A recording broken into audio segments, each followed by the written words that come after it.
Olá, amigos do podcast Dividida, bem-vindos a mais um episódio. Eu sou o Guilherme Milani, dividindo aqui a tela comigo, Vinícius Bringel. Fala, Bringel, como é que vai? E aí, Milani, e aí, pessoal? A gente resolveu aproveitar que o assunto do momento são as Olimpíadas, né? São os Jogos Olímpicos, a gente grava em julho de 2021, e viemos trazer aqui uma discussãozinha sobre algo que vem gerando uma dúvida na gente faz algum tempo do por que o futebol masculino nas Olimpíadas ele não tem, né, o mesmo nível de outras competições de futebol, e porque parece muito que o Brasil só se importa com o ouro olímpico no futebol, ou se importa mais do que deveria, né, tanto que a seleção costuma, né, fazer um esforço maior para trazer jogadores de alto nível, de nível maior do que o comum para a competição. Para isso a gente então vai traçar, vai falar um panoramazinho, né? Vai contar um pouquinho da história do futebol olímpico, de como surgiu o futebol nos Jogos Olímpicos, e aí depois a gente traz a discussão para campo. Começando aqui, deixa eu chegar aqui no começo do texto. O futebol estreou então nos Jogos Olímpicos lá no verão de 1900, né, nos Jogos de Paris. Foi a segunda edição dos Jogos Olímpicos modernos. A primeira edição foi em 1896 em Atenas, e o futebol não estava ainda tão desenvolvido para ser parte dos Jogos. Então, em Paris, a França marcou 4 jogos, né? Um time francês enfrentar 4 jogos, ia fazer 4 jogos, né? Contra a Suíça, Bélgica, Alemanha e Grã-Bretanha. Os suíços e os alemães não enviaram um time para a França, e aí a França adiantou um pouquinho o jogo contra os britânicos por causa disso. No caso, naquela época, quem representava o país, né, eram times, né, escolhidos pela federação. A Federação Francesa escolheu o Clube Français, acho que é Francês. essa, Français, né? Uhum. Que era o campeão parisiense da última temporada para representar o país. O Racing Clube de Bruxelas declinou o convite da Federação Belga, então tipo, a federação montou um combinado de estudantes da Universidade de Bruxelas e alguns outros jogadores de outros times do país mesmo para representar a Bélgica, e os britânicos mandaram o Upton Park FC para representar o país. O Upton Park FC que não tem nenhuma relação com o West Ham United, né? O West Ham jogou durante muito tempo no estádio chama Upton Park, mas não tem relação com o Upton Park FC. O primeiro jogo foi em 20 de setembro de 1900, o clube francês 0, Upton Park 4, e 3 dias depois os franceses venceram o combinado belga por 6-2, e o futebol nos Jogos Olímpicos de 1900 foi isso. O foco principal das Olimpíadas naquela época era a Feira Mundial, né, uma feira de exibição mundial, onde acontecia em uma cidade, e aí ia se mostrar inventos tecnológicos, inovações e coisas assim, criaram, e os Jogos Olímpicos acompanhavam, era um evento secundário a isso. Apesar de fazer parte do programa olímpico, né, as partidas não foram consideradas um torneio na época, era assim um torneio partidas de exibição, por isso que, por exemplo, o time francês jogou 2 vezes, os outros times só jogaram um e não jogaram entre si. Retroativamente, depois, o COI reconheceu esses jogos como oficiais de Olimpíadas e creditou uma medalha de ouro para a Grã-Bretanha, uma de prata para a França e uma de bronze para a Bélgica.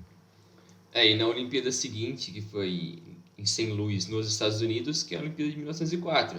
E ela seguiu uma forma mais ou menos parecida da anterior, que foi a primeira Olimpíada do futebol, com dois times da cidade sede, o Christian Brothers College e o St. Rose Parish, e um time de Ontário, no Canadá, que era o Galt FC.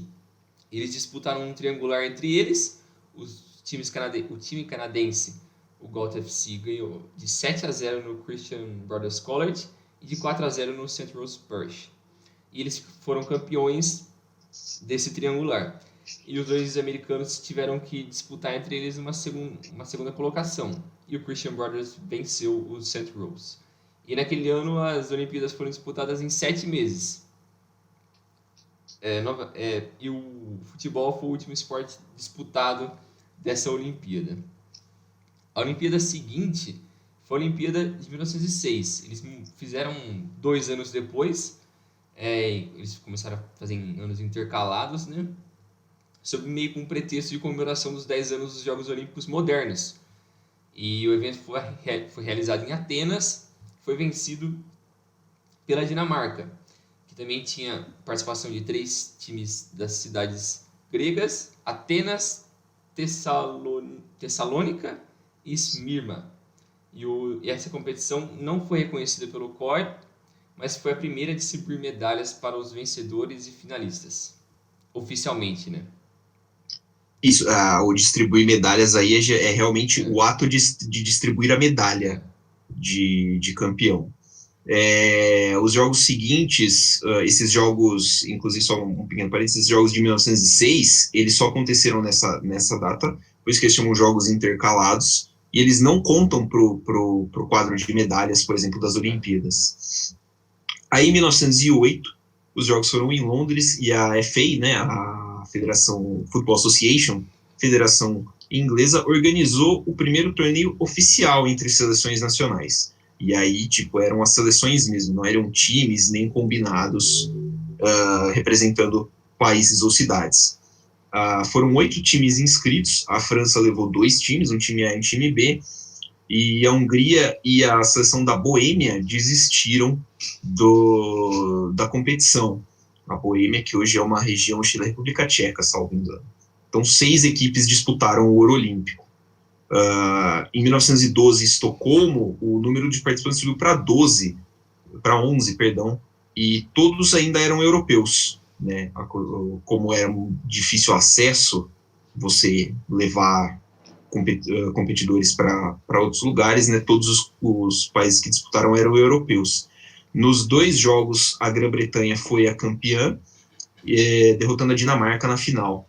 Essa geração dinamarquesa considerada como uma das principais da história do futebol dinamarquês.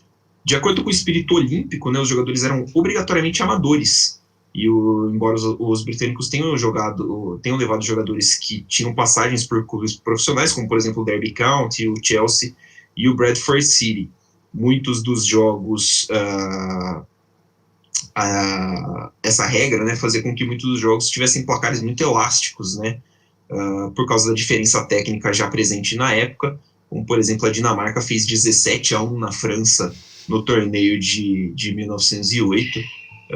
Esse jogo, se não me engano, foi numa semifinal, e a França ficou meio chocada, né? O time francês ficou meio chocado em perder de 17-1, eu compreendo, acho que também ficaria, e desistiu do torneio, não foi nem para a disputa da medalha de bronze. Em 1912, a disputa da medalha de bronze foi Holanda 9, Finlândia 0. Por conta da Primeira Guerra Mundial, não teve as Olimpíadas de 1916, que seriam em Berlim. A Alemanha estava, claro, na Primeira Guerra Mundial, e a competição voltou a acontecer só em 1920, na Antuérpia, e foi a primeira vez que a gente teve um país não europeu participando do torneio de futebol. O Egito jogou uma partida, perdeu para a Itália por 2-1. Os belgas venceram a competição sobre a Tchecoslováquia por 2-0.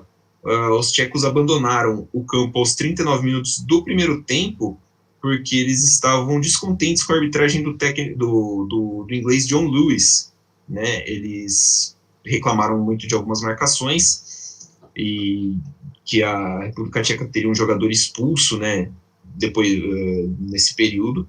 Não concordaram, protestaram, eles abandonaram o campo, protestaram o resultado final depois, tentaram ganhar na corte, o protesto foi recusado e a seleção tcheca foi expulsa do torneio, deixando assim Espanha e Holanda com medalhas de prata e bronze. Em 1924, Paris voltou a sediar os jogos e o torneio de futebol também cresceu. Foram 22 países, e aí 4 confederações mandaram representantes, né? A África mandou a Turquia, além do Egito, e 2 países americanos, né, dos continentes americanos, Uruguai e Estados Unidos, representaram a parte de cá do mundo. Em Amsterdã, 4 anos depois, 17 participantes, 5 a menos do que 24, e muito mais representantes não europeus. O Chile participou de uma fase eliminatória, acabou perdendo de Portugal, mas as semifinais tinham 2 países sul-americanos, Uruguai e Argentina, um africano, que era o Egito, e um europeu, que foi a Itália. E com esse período mais vencedor do Uruguai na década de 20, eles venceram 2 medalhas de ouro, meio que mostrou para a FIFA, que era o organizador do futebol já a partir dessa época, que o amadorismo ali, colocar os jogadores amadores para competir os Jogos Olímpicos não necessariamente representava os melhores jogadores do mundo ou toda a força do futebol nos torneios. Então, com isso, em 1930 aconteceu a primeira Copa do Mundo organizada pela FIFA no Uruguai. E uma tentativa de promover esse novo torneio, a Federação Olímpica decidiu não colocar o futebol na Olimpíada de Los Angeles de 32. Então, o futebol voltaria para as Olimpíadas em Berlim, em 36, mas as seleções só podiam levar os seus melhores jogadores que fossem considerados amadores ou que fossem, de certa forma, patrocinados pelo Estado, que tivessem alguma ligação com o Estado, com a nação.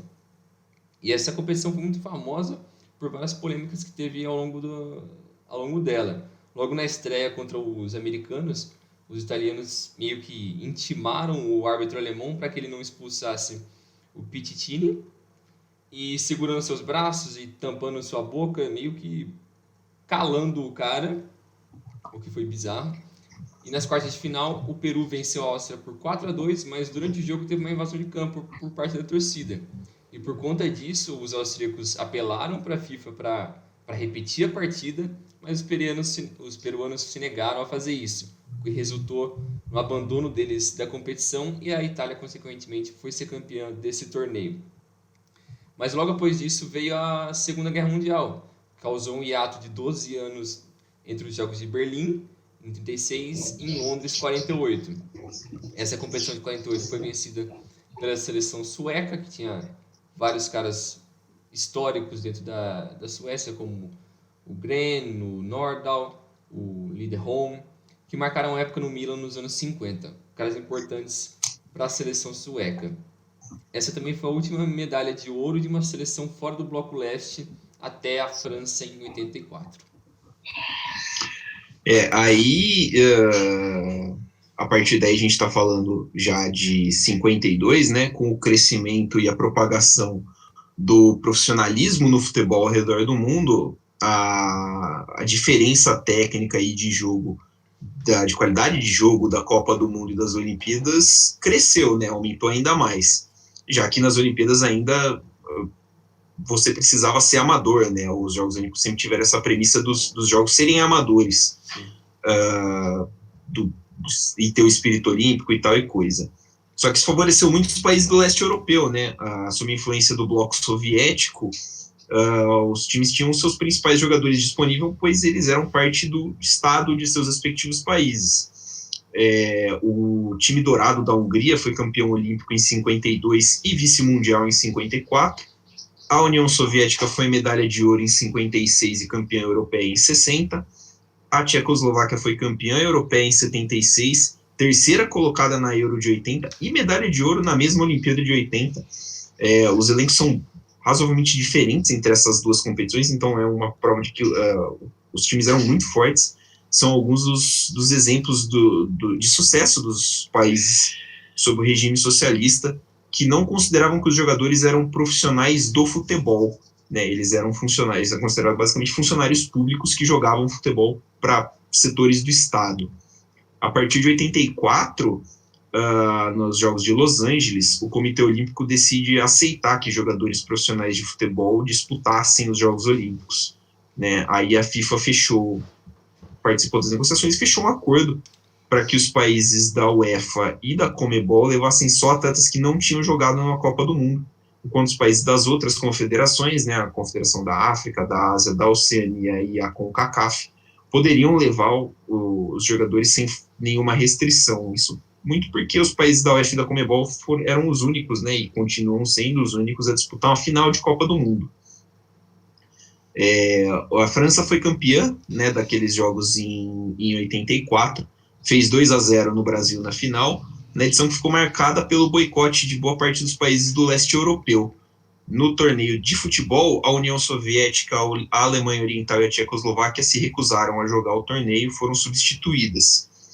Em 88, a competição foi na Coreia do Sul e a União Soviética, voltando a disputar, levou a medalha de ouro de novo sobre o Brasil. Né? O Brasil perdeu a segunda final olímpica consecutiva para a União Soviética dessa vez.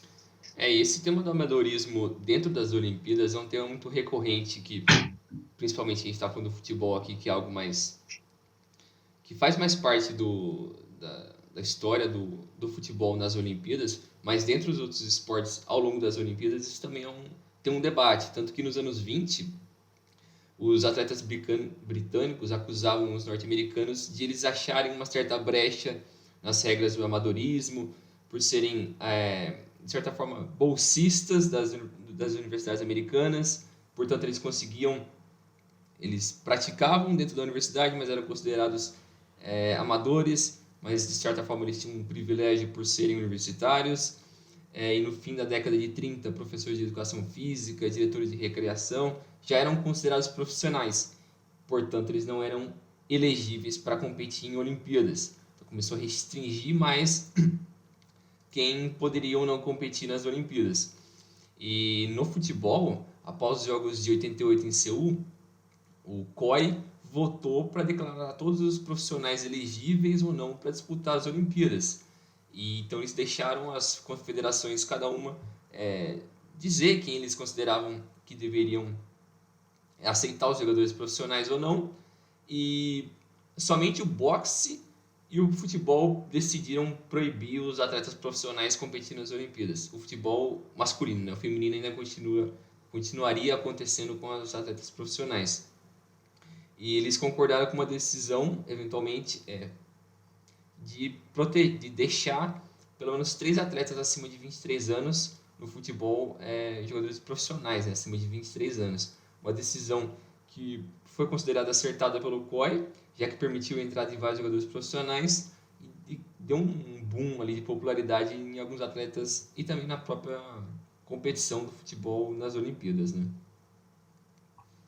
Exatamente, além de permitir que o Daniel Alves possa jogar uma Olimpíada com 40 anos. A FIFA decidiu que, então, que nem foi citado a partir de 92 nos Jogos de Barcelona, os Jogos Olímpicos seriam uma competição sub-23, né? E aí, para aumentar a popularidade, 3 vagas foram abertas para jogadores com mais de 23 anos no elenco a partir de 1996 em Atlanta. Especialmente para os Jogos de 2021, né, em Tóquio, esse limite sub-23 foi aumentado para sub-24, para continuar contando a data original, né, da limite de quando seriam os Jogos. Em 96 e 2000, Nigéria e Camarões levaram medalhas de ouro para o continente africano, e depois disso só os países latinos foram campeões. A Argentina foi bicampeã olímpica em 2004 e 2008, o México foi campeão em 2012, em cima do Brasil, que foi campeão em 2016. A Argentina fez a final também em 2004 com o Paraguai, né, outra final 100% latina. As classificatórias, né, regionais ou eliminatórias, né, a gente usa o termo eliminatórias para a Copa do Mundo, mas as classificatórias regionais e continentais acontecem para os Jogos Olímpicos desde 1956 e já tiveram muitos formatos, né, durante os anos. Teve ano que a Alemanha mandou uma seleção unificada, então fizeram um jogo entre a Alemanha Ocidental e a Alemanha Oriental para decidir qual seria o representante da Alemanha unificada nas Olimpíadas. Também do torneio de 56, 16 seleções disputaram a medalha de ouro. 16 seleções disputam a medalha de ouro por torneio. A fase de grupos foi adotada a partir de 60, em 56 era um mata-mata, e aí boicotes de última hora e desistência aconteceram em alguns torneios e fizeram com que os torneios de 56, 64 e 76 tivessem menos participantes que os 16. A edição de 80, em Moscou, na então União Soviética, ficou também bem famosa por causa do boicote dos aliados americanos. Né? A gente falou que em 84, Los Angeles, os países com influência do regime socialista boicotaram a competição. O contrário já tinha acontecido em 80 em Moscou. Gana, Egito, Malásia, Irã, Argentina, Noruega e Estados Unidos boicotaram os jogos de futebol, o torneio de futebol da edição de 80 nas Olimpíadas. E para fechar aqui esse histórico, a gente vai só passar aqui um resumão das campanhas do Brasil masculino na história das Olimpíadas. Né? O Brasil estreou nos Jogos Olímpicos de 52 em Helsinki, o time venceu a Holanda e Luxemburgo até cair para a Alemanha nas quartas de final. Olha a Alemanha aí, ferrando a gente, desde 52. Lá vem eles de novo! Depois de 4 quedas consecutivas nas fases de grupos entre 60 e 72, a seleção brasileira conseguiu ficar em quarto nas Olimpíadas de 76 em Montreal, mas ela acabou perdendo para a Polônia nas semifinais e para a União Soviética na decisão pelo terceiro lugar e não conseguiu pegar o bronze. Nas Olimpíadas de 80, o Brasil ficou de fora, depois conseguiu de forma consecutiva o prata em 84 e 88, e depois quando começou a surgir o, entre aspas, torneio sub-23 no futebol, o Brasil ficou de fora de 92 e 2004 e caiu nas quartas de 2000 para Camarões, foi medalha de bronze em 96, 2008, prata em 2012, perdendo na final para o México, e depois, eventualmente, nessa última Olimpíada, foi campeão com ouro em cima da Alemanha, jogando em casa no Rio. Né? Foi basicamente essa é a campanha do Brasil ao longo das Olimpíadas. Exatamente. O quadro de medalhas do futebol nas Olimpíadas, né, os maiores campeões são a Hungria e a Grã-Bretanha. A Grã-Bretanha tem 3 títulos, né, 1900, 1908 e 1912. Então, o título de 1900 é com o Upton Park FC ainda, não é uma seleção britânica, né, mas 1908 e 1912 são. A Hungria tem títulos em 52 e um biconsecutivo em 64 e 68. Depois, com 2 títulos, Argentina, União Soviética e Uruguai. E aí, com 1 título, Brasil, Iugoslávia, Polônia, Espanha, Alemanha Oriental, Nigéria, França, Tchecoslováquia, Itália, Suécia, Bélgica, México, Canadá e Camarões. O ranking por medalhas está aqui embaixo. Quem tem mais medalhas no total é o Brasil, 1 de ouro, 3 de prata e 2 de bronze, seguido pela Hungria, com 5, né? São 3 de ouro, 1 de prata e 1 de bronze. A União Soviética também tem 5, 2 de ouro e 3 de bronze. E a Iugoslávia também tem 5, 1 de ouro, 3 de prata e 1 de bronze.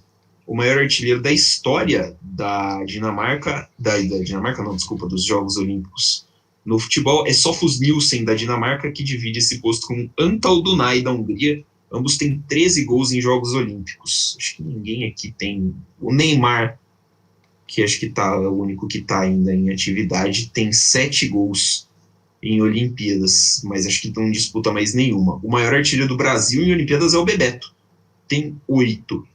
E o Brasil teve artilheiros nas Olimpíadas em 2 oportunidades. 88 o Romário fez 7 gols, em 96 o Bebeto fez 6, dividiu a artilharia com o Crespo, e em 2012, ano que o Brasil foi vice-campeão para o México em Londres, o artilheiro da competição foi o brasileiro atacante do Internacional, Leandro Damião.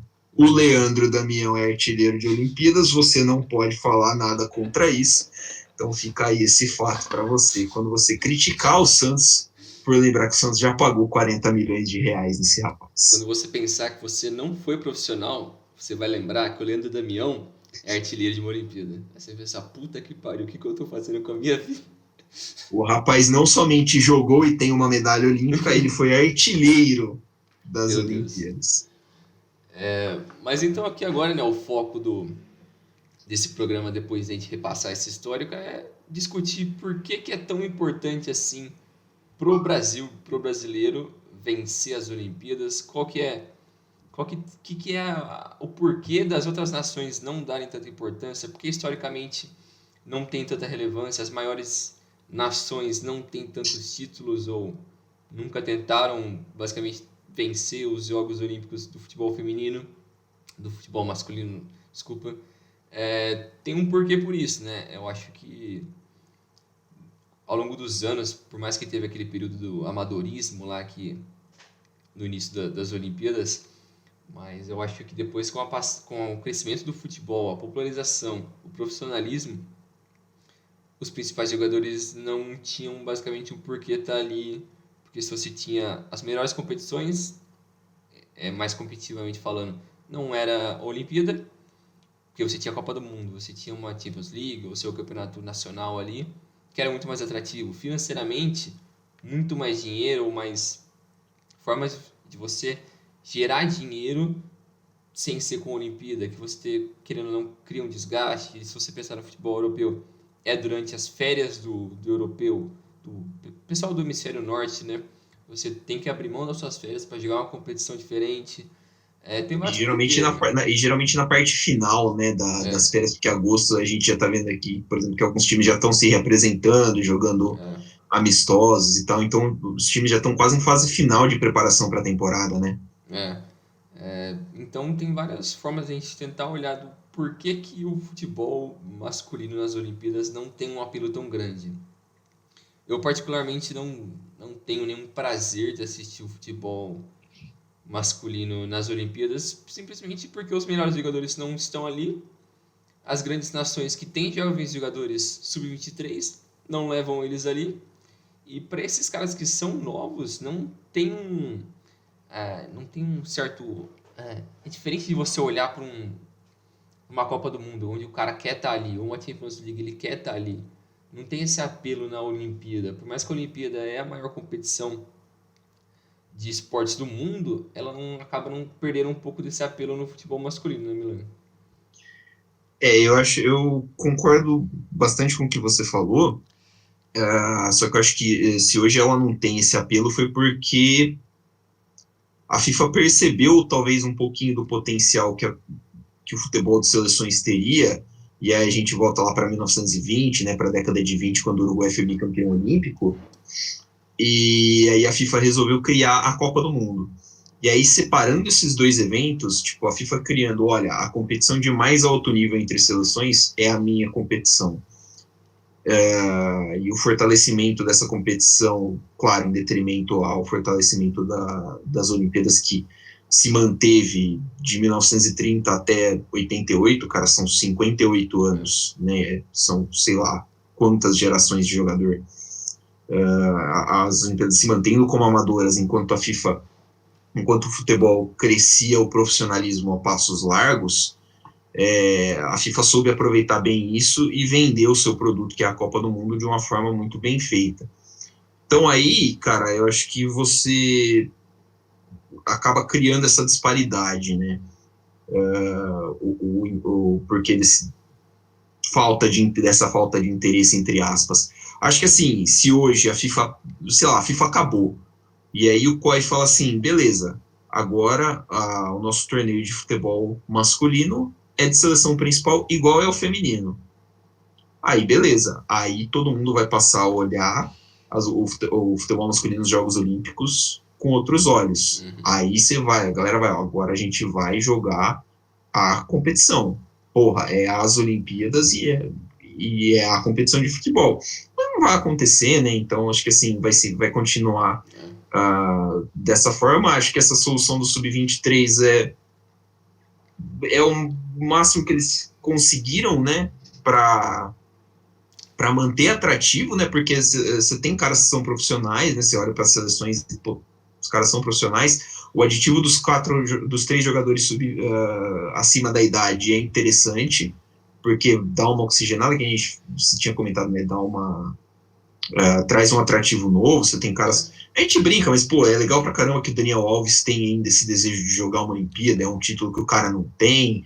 A França levou o Gignac, porra, o Gignac, né, meu? O cara tava metendo gol no Mundial de Por Clubes mais que ali são outro caras dia. velhos, são caras que já têm um nome, já têm um respaldo ali dentro do mundo do futebol. Você olha ali, liga a TV, você sabe quem que é. Já Sim, é cria um um negócio atrativo. diferente. É um atrativo. O Gignac na última Olimpíada de 2016, o Gignac tinha jogado a Euro de 2016, foi camisa 10 da França, vice-campeã da Euro. Sobre o Brasil, eu acho que tinha muita pressão, sempre teve muita pressão no futebol brasileiro por não ter essa medalha de ouro. A gente sabe que o brasileiro aqui ele é louco por ganhar ao invés de ser louco por entender contextos de derrota, por exemplo. Então, pô, sei lá, uma seleção que tinha Romário e Bebeto em 88, porra, vexame não ter ganho. Não tem condição, né? Não tem. Não sei se o Bebeto tava naquela seleção de 88, acho que o Dunga tava. Era uma seleção que tem bastante cara que jogou Copa do Mundo depois. Então, assim, é vergonha. 2 pratas seguidas, lixo, horroroso. É só a gente ver o quanto que os caras pegavam no pé da seleção de 2012, que perdeu pro México, por exemplo. Então, você chega em 2016, Olimpíada em casa, cara, e cresce aquele negócio de não, precisa ganhar, a gente precisa quebrar essa zica. Até eu entendo. Beleza, ganhou o Ouro Olímpico, pariu um cachorro para conseguir ganhar da Alemanha, daquele time feio da Alemanha na final, beleza.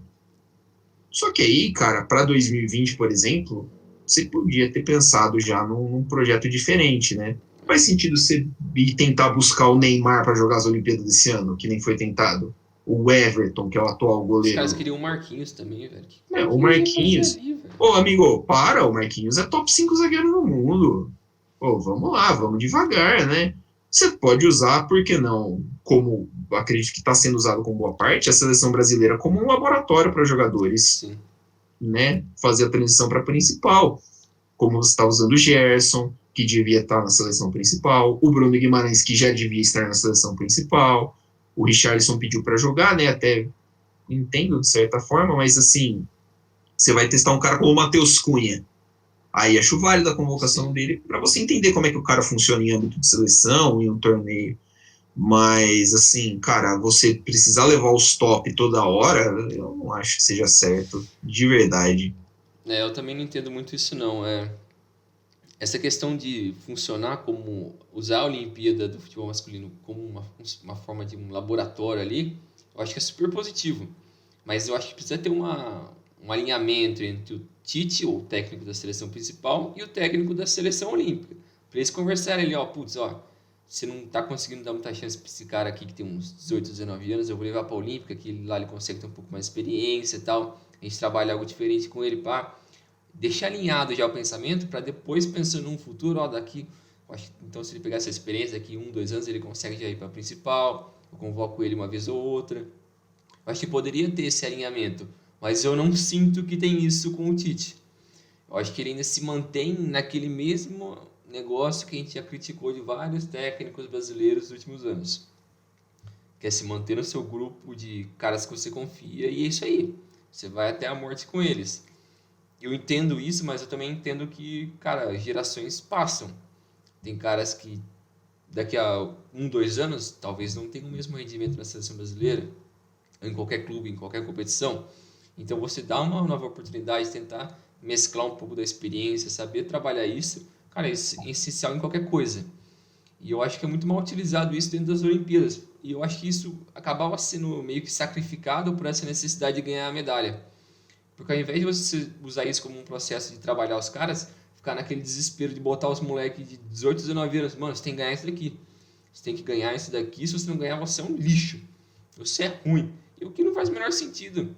Porque se você olha para as outras seleções que estão competindo contra eles nas Olimpíadas, não tem ninguém ali de nome.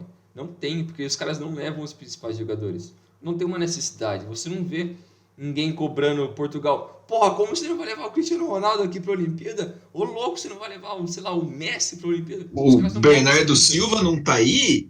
Lixo, né? Tipo, você não tem essa cobrança em cima dos caras. O que não faz o menor sentido. Eu entendo que deve ser super bacana para alguém vencer uma Olimpíada e tal, mas talvez para o atleta profissional que já atingiu um certo nível, um certo patamar, não tem por que ele fazer todo esse sacrifício para disputar a Olimpíada, ele perder férias, perder tempo com a família, ou perder uma preparação para a próxima temporada, onde ele pode estar mais bem fisicamente, não ter um desgaste, e ele pode se preparar para uma temporada que vai ter 60 jogos, ao invés de se matar numa Olimpíada ali que talvez não dê nada. Então eu acho que é super necessária essa pressão que bota no Brasil, porque essa é a ideia que você já tinha falado antes. O brasileiro tem essa obsessão por a gente vencer tudo. A gente tem que ser Brasil. Brasil é para ganhar. Brasil não perde, ainda mais no futebol. O Brasil tem que ganhar tudo. Se você não ganha, você é um lixo. E então é meio complicado, cara. Não sei exatamente qual a necessidade disso tudo.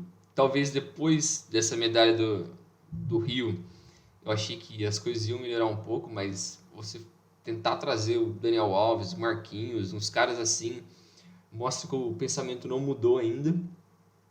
Então vamos ver. Isso não muda o fato de que não é interessante assistir a competição profissional, a competição das Olimpíadas masculino, porque não tem o atrativo, não tem os melhores jogadores. Você não cria uma competição que seja atrativa de alguma forma, porque se você não tem os principais jogadores do mundo, você pode tornar ela atrativa de outra forma. Cria mais, dá mais oportunidade para os jovens, vende mais a imagem dos jovens talentos ali, mas você não expõe isso, não acaba sendo atrativo para ninguém. E acaba quase sendo um sub-20, um sub-18 que quase ninguém vê. Só quem é muito específico daquilo vai acompanhar. Então, é um pouco chato. Eu não sei se tem alguma solução para tornar mais atrativo o futebol masculino nas Olimpíadas. Eu gosto dessa ideia de trazer os caras mais experientes, acima dos 23, mas eu também entendo que você acaba dando brecha para uns overpower, que é uns caras muito roubados entrar numa seleção ali que é mais ou menos. Então, se você colocar um Messi ali na Argentina, putz, ele ia deitar nesses moleque aqui. Ele ia acabar com todo mundo. Ainda bem que ele não tem essa vontade de fazer isso. Mas se ele tivesse essa gana, essa obsessão assim, ele ia atropelar os caras. Então acaba sendo um pouco injusto. Com os próprios jovens ali que têm a oportunidade de vencer uma competição.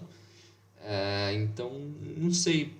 Talvez, não sei se a opção de acabar com o futebol seria válida. Eu acho que não. Porque, querendo ou não, é o esporte mais popular do mundo. Ele tem que estar ali. Por mais que é chato.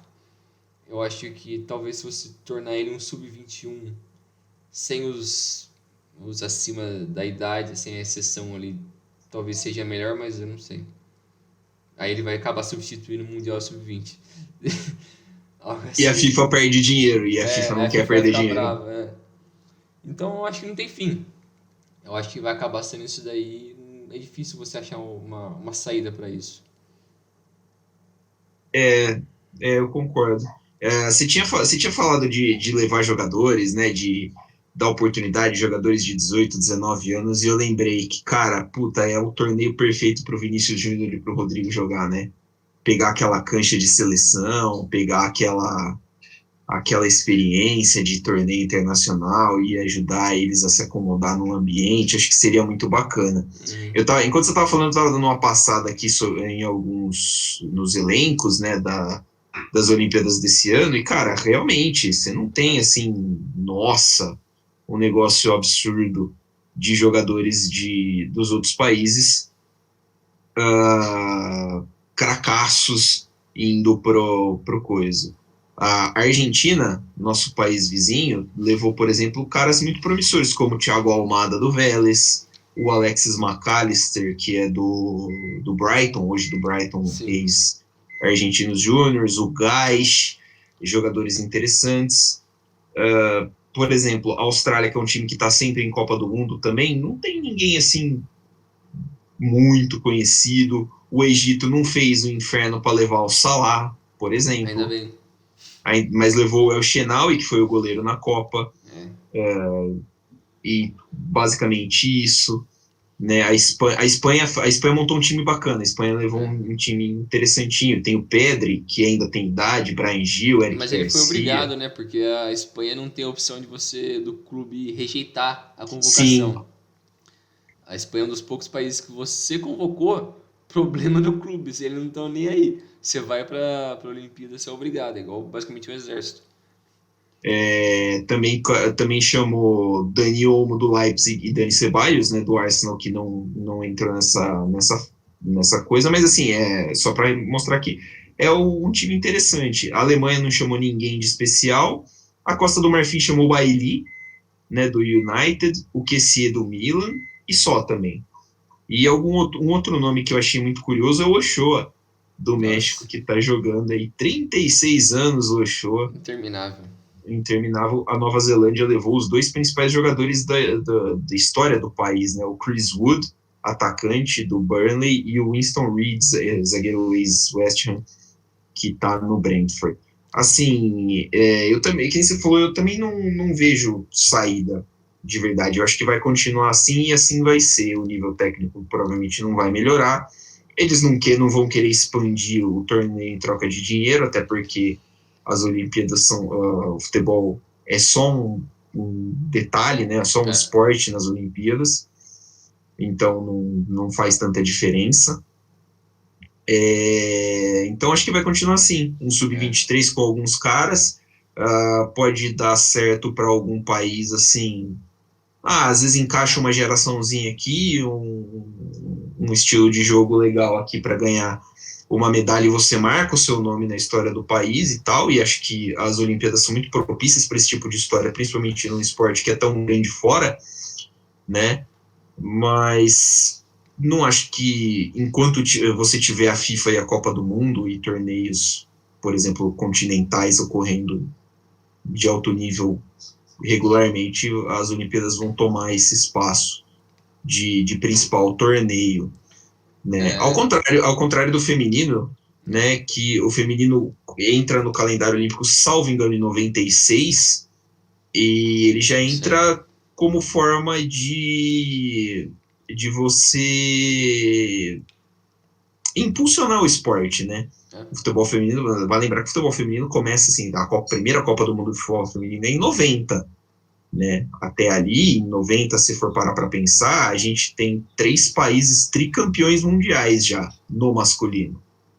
Alemanha, Itália e Brasil são tricampeões mundiais, a Argentina é bi, o Uruguai é bi, e acho que só pulei a Inglaterra. Então, você já tem uma história muito rica. Uhum.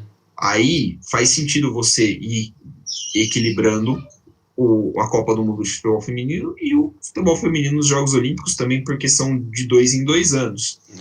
É. Aí também E acho que o também futebol. porque as competições do futebol feminino não tem tanto apelo quanto outras competições. Então, quando você associa uma Copa do Mundo, uma Olimpíada com um esporte que não tem tantas competições a nível nacional, é muito mais atrativo.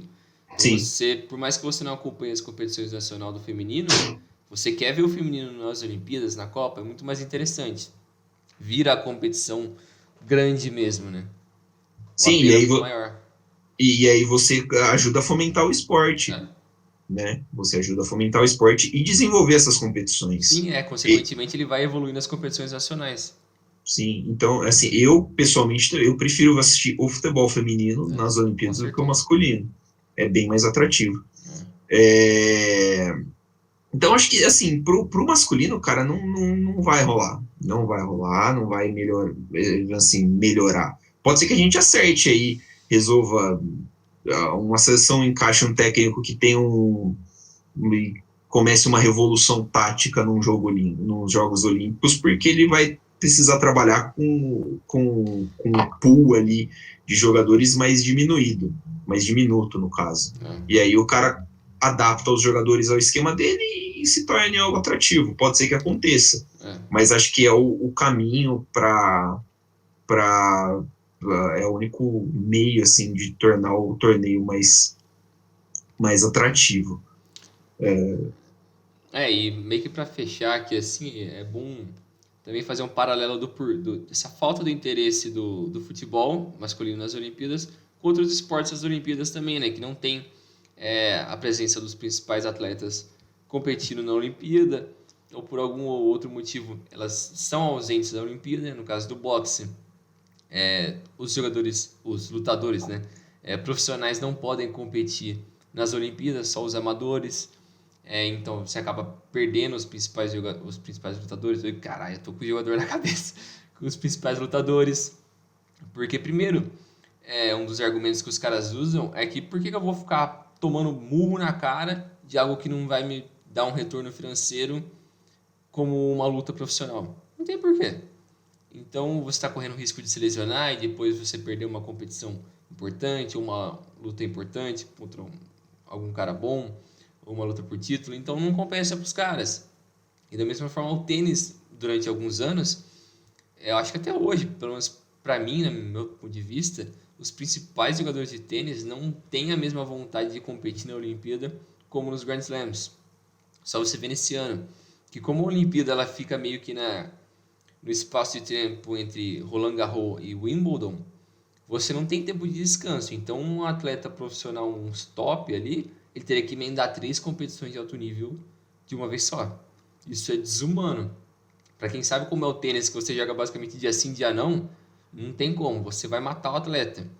E esse ano, por exemplo, do triplete ali, Djokovic, Nadal e Federer, só o Djokovic foi.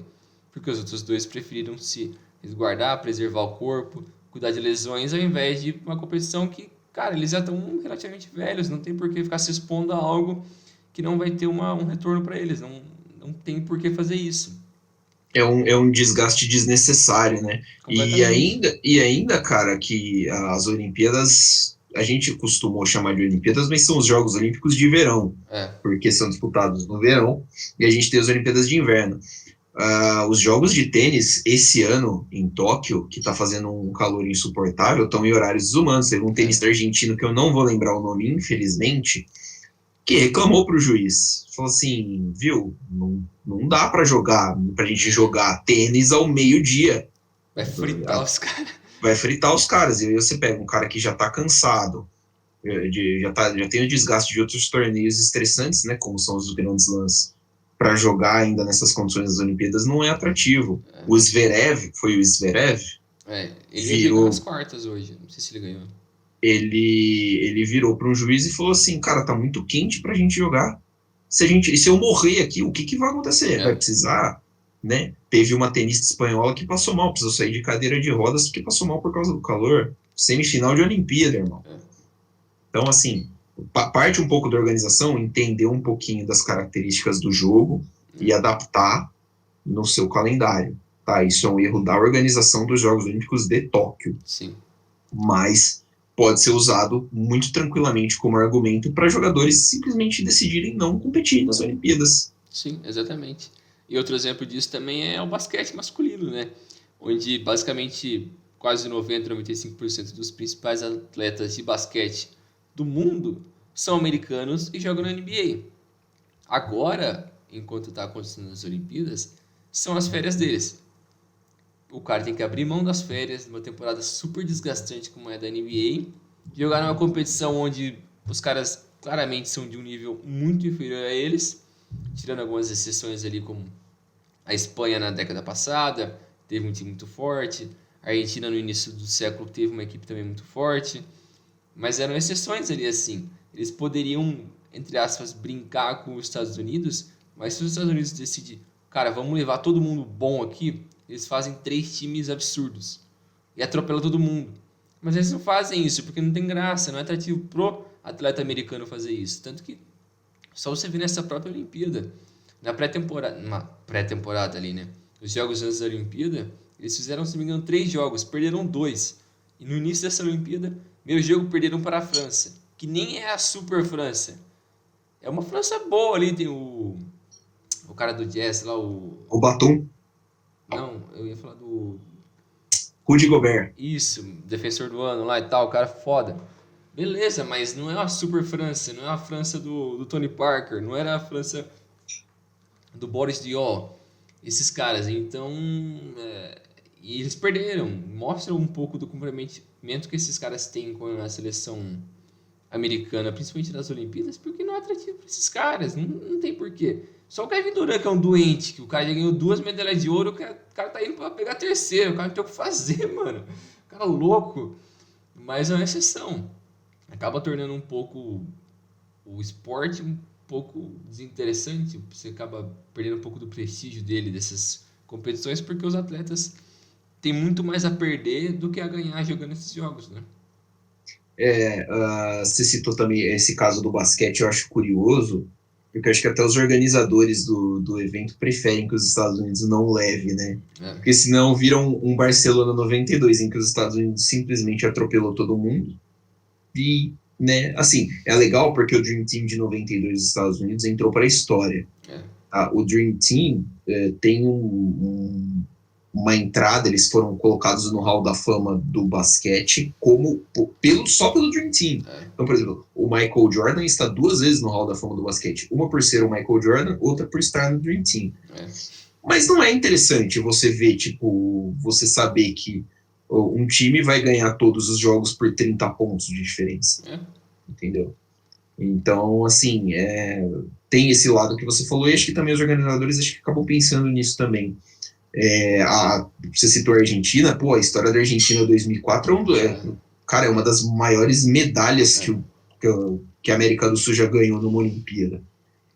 Aquele jogo, a semifinal da Argentina e Estados Unidos é um É jogaço. um feito absurdo isso que eles fizeram, Um feito cara. muito absurdo, geração de ouro da Argentina, que tinha o Ginóbili, que aposentou há pouco tempo, e o Luiz Scola, que está disputando essa Olimpíada também. O Scola tem quase 93 anos já de basquete. Eu acho que é isso aí, cara. Eu vim dar uma olhada aqui, dar uma passada no torneio de basquete, que eu não consegui assistir nada. Mas tem uns resultados muito absurdos. Os Estados Unidos já acordou meio pra vida, já atropelou, acho que foi o Irã. Foi o Irã, 120-66. Olha que nada a ver. O jogo França e Estados Unidos foi 83-76 para a França. O cara que mais fez ponto foi o Evan Fournier. Ai, que merda. Do Boston Celtics, que, né, assim, acho que faz parte do charme olímpico, querendo ou não, acho que esse tipo de história faz parte do charme olímpico. É uma pena que no Brasil a gente não tenha, né, esse investimento até em esportes olímpicos para que a gente possa não ser dominante, não ser os pica da galáxia, mas competir minimamente possível, né, velho? cara, você brincar um pouco ali. Tipo, dá um gás nos caras, dá um sustinho nos caras, assim. Cara, eu tava vendo o 4x200, o revezamento 4x200 na natação. O Fernando Scheffler foi o primeiro do revezamento. E ele manteve um nível bom. Eu acho que ele entregou pro segundo cara em um quarto, mais ou menos. Chegou a virar umas parciais em terceiro e tal. Virou e entregou pro cara em quarto. Os outros 3 nadadores, cara, desculpa, parecia outro esporte. O Brasil terminou em último no revezamento, assim, 10 segundos atrás da medalha de ouro. É uma diferença muito grande. E assim, não é culpa do atleta. Sim. Se o atleta não tem condição de treinar, se o atleta não tem incentivo para treinar, se o cara precisa de outra coisa, não dá para você cobrar do cara que o cara mantenha o mesmo nível que o americano loucaço lá que tá traçando medalha de ouro atrás de medalha de ouro. Porque o cara tá fazendo o que ele pode. Ele tá fazendo o que ele pode ali. Sim. Ele tá dando ele tá no limite. Dele. Se ele não consegue, se não tem outra pessoa que faz mais que ele, é culpa do próprio Brasil, que não conseguiu produzir um outro talento, ter mais opções de caras para competir nesse nível.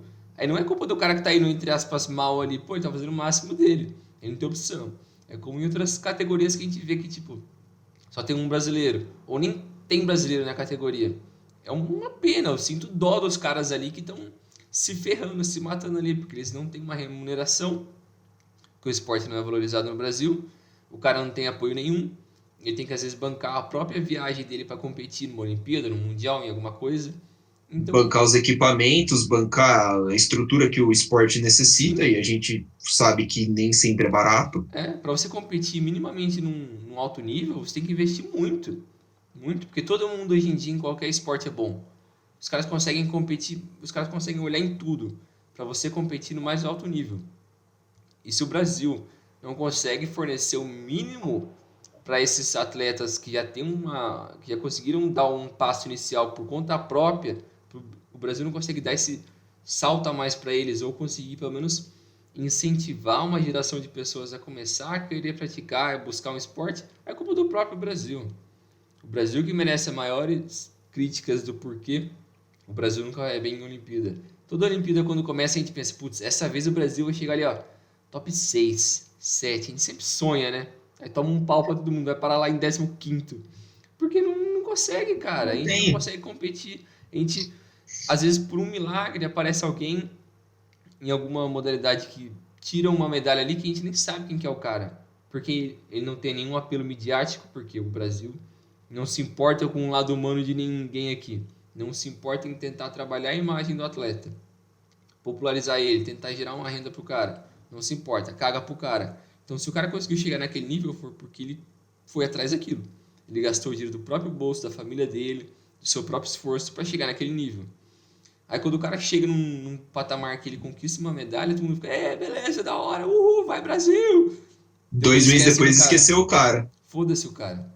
Eles não pensam em continuar ajudando o cara que chegou naquele nível para ele continuar atingindo um nível maior, ou para continuar sendo regular, ou para gerar novos atletas daquela modalidade. O Brasil não pensa nisso, então é sempre rezar para alguém, por algum milagre, conseguir chegar num alto nível, a gente ficar feliz por aquilo por 2 semanas, e daqui 30 anos eu falar pro meu filho, nossa, tinha um cara ali que competiu bem.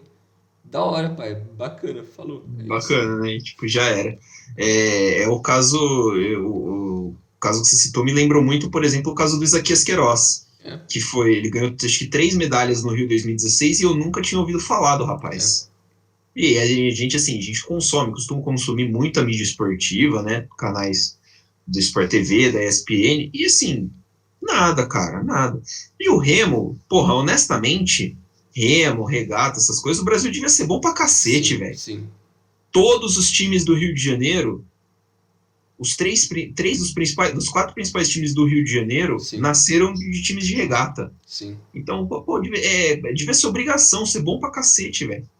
Vôlei de praia devia ser obrigação ser bom pra cacete. E a sorte é que a gente é. A gente tem É. umas duplas da hora de vôlei de praia. Mas, mas não tem. Você não tem Não tem investimento, incentivo. você não aproveita, você não tem incentivo. A gente estava falando antes do programa do Guga, né? Porra, É, veio o Guga, tal, da hora pra caramba, bicampeão de Roland Garros, vamos incentivar a molecada a sair jogando tênis por aí. E não rolou. Simplesmente não rolou. Você não popularizou o esporte.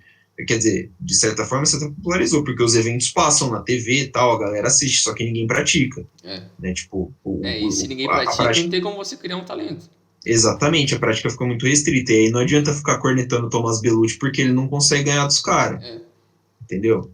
Aí o cara não se preocupa, porra, o Thomas Velucci, pelo menos ele conseguiu chegar naquele nível. Os caras não Sim, pensam nisso. Eles pensam em criticar o cara porque ele não consegue ser o número um. Que não porque é ele não por, é. porque ele não é uma Se, máquina. se fosse fácil, né? Qualquer um chegava e fazia.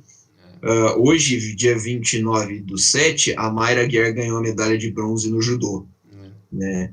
E, cara, a geração do judô tá, assim, tá acabando, né? É a terceira Olimpíada seguida da Mayra Guerra que ela consegue uma medalha olímpica. É muito importante isso. O judô também sempre foi um esporte que o Brasil sempre foi bem. Lembro do Aurélio Miguel na final da década de 90, Flávio Canto. Luta era um negócio que o Brasil deveria ser bom em quase todas. O taekwondo, cara, eu só lembro de um na Olimpíada passada, um cara moreno, esqueci o Sim, nome dele. lembro que aqui na região tinha a Natália Falavinha, que era muito boa Isso, também. isso. Medalha Mas também Pan-Americana, ninguém competitiva dá em valor. Olimpíada. Mas ninguém dá valor, cara. E assim, uma hora a fonte seca. Se você não investiu, uma hora a fonte seca. E aí, né? É claro que a gente pensa, pô, mas tem tanta coisa além de se pensar do que simplesmente o esporte? Tem. Mas o tanto de gente que melhora de vida por causa do É, esporte, que usa o esporte como método de ascensão social, o tanto de emprego que isso gera. Cara, assim, passa muito pela nossa ideia de sociedade também, né? De é, investir na nossa sociedade e o que ela pode trazer em retorno pra gente. exatamente, mano. Isso é muito triste. É muito triste ver que a sociedade no Brasil não pode evoluir junto com o esporte, que é algo que em todos esses grandes países como os Estados Unidos, China, Inglaterra, A Japão, Rússia, a Rússia, os caras investem forte no esporte e, cara, você pode ser do esporte mais tosco que tiver ali. Você consegue ser competitivo, você consegue fazer uma vida através daquilo e você consegue influenciar pessoas através disso. Em qualquer um desses países. No Brasil, não. Você não tem a né? menor oportunidade de fazer isso. Por mais que você seja super talentoso, dê o máximo de si, nunca vão dar o valor para você do que você merece. Então eu acredito que os caras têm consciência disso. Que nem eu tava falando antes do programa também do Hugo Calderano, do tênis de mesa. Que ele Sim. perdeu nas quartas de final. E é um cara que ele é top 4 do mundo. O cara joga muito, super absurdo, um super talento. Só que também ninguém dá valor pro cara. Porque o ping-pong é tratado como um esporte de brincadeira aqui. Então, por mais que o cara chegou numas quartas de Olimpíadas super difícil, jogou bem demais, ninguém vai lembrar dele depois. Vai passar uns 2 dias, vão esquecer dele de novo. E não vai ter um incentivo e vai ficar nisso. A gente vai ficar Fica nesse nisso. eterno ciclo onde aparece um cara, joga bem numa Olimpíada, esquecem dele, daqui uns 3 ciclos aparece outro e fica nessa. O cara bate na trave e não tem, né, não tem o reconhecimento. Essa fase do Calderano, o Calderano chegou nas quartas de final, é a melhor campanha do tênis de mesa do Brasil nas Olimpíadas, né? Vale a pena lembrar. Então, assim, são feitos muito grandes que a gente acaba às vezes não tendo a dimensão, justamente porque... É triste, cara, é bem triste, na real. É bem triste. Então, fica aí de reflexão o nosso manifesto aí contra o Brasil. Contra o Brasil. Tá errado o Brasil, tem que acabar o Brasil. Eu acabei de lembrar agora que estava passando segunda-feira, eu vi um tweet de um rapaz que falou assim, fui na padaria, fui resolver um negócio na rua, voltei, e são aspas do rapaz, passei por 2 padarias, segunda-feira à noite, e 2 padarias estavam transmitindo Corinthians e Cuiabá pelo Campeonato Brasileiro. Assim, a gente também não se ajuda, tá? Porra, você vai meter um Corinthians... você não tem que ter um Corinthians e Cuiabá numa segunda-feira à noite de Olimpíada, né, cara? São 2 segunda-feiras cada 4 anos, né? Pô, dá pra segurar um pouquinho, né? Não há necessidade, né, cara? Não, isso daí é um... Cara, nem corintiano vai querer esse um jogo daquele, cara. Não tem porque você transmite aquilo num lugar de tanta coisa positiva que dá pra você passar. Mas, mano, período de Olimpíada, cara. Tem 200 jogos ao mesmo tempo. Passa qualquer um. Passa hipismo, cara. Mas não passa o Corinthians. Né? A gente fica vendo o cavalo lá, fica torcendo pro cavalo cagar no meio da prova, mano. É problema. Mais legal. Né? Tipo, melhor do que ver o Corinthians jogar ultimamente. Um abraço pros amigos corintianos. Valeu. É isso aí, falamos de tudo então, Brinjal? Falamos, é isso aí. Valeu, pessoal. Valeu, Milani. Até a próxima. Ficamos por aqui então, voltaremos semana que vem. Um abraço para todos. Lembre-se de nos seguir nas redes sociais, @DivididaPodcast, em Twitter, Instagram, Facebook e YouTube, onde você pode ver nossa cara enquanto estamos falando. Grande abraço e até a próxima. Valeu!